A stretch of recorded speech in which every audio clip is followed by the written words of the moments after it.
Karibu kwenye matangazo ya MTV tukikutangazia kutoka mashariki mwa Jamhuri ya Kidemokrasia ya Kongo.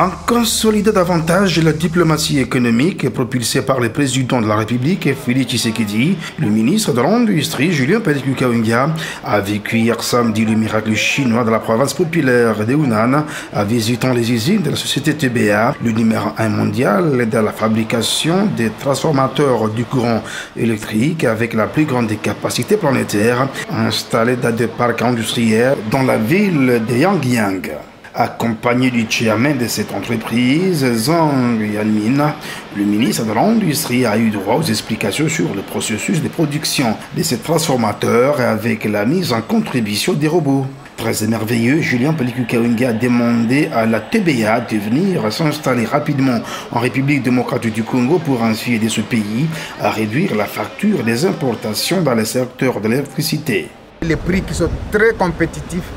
ici en Chine et de meilleure qualité, et donc nous sommes heureux d'avoir fait connaissance des TBA, et donc nous allons faire rapport au gouvernement pour nous rassurer que nous allons être des partenaires. Et nous avons fait une demande à TBA pour dire c'est mieux de les faire en Chine,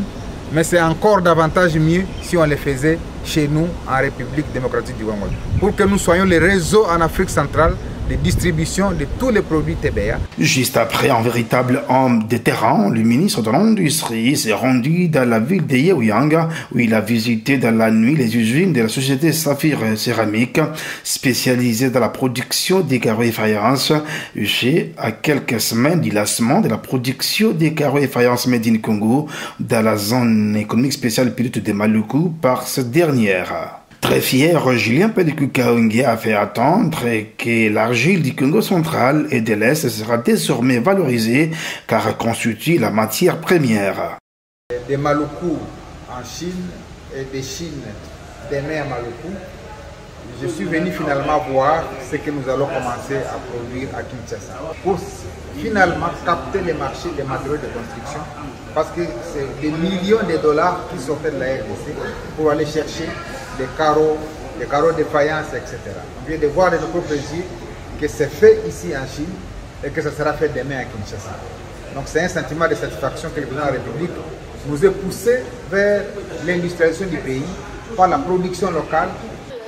Signalons que le ministre est accompagné du directeur général de l'ASES, directeur général adjoint du CCB et de son directeur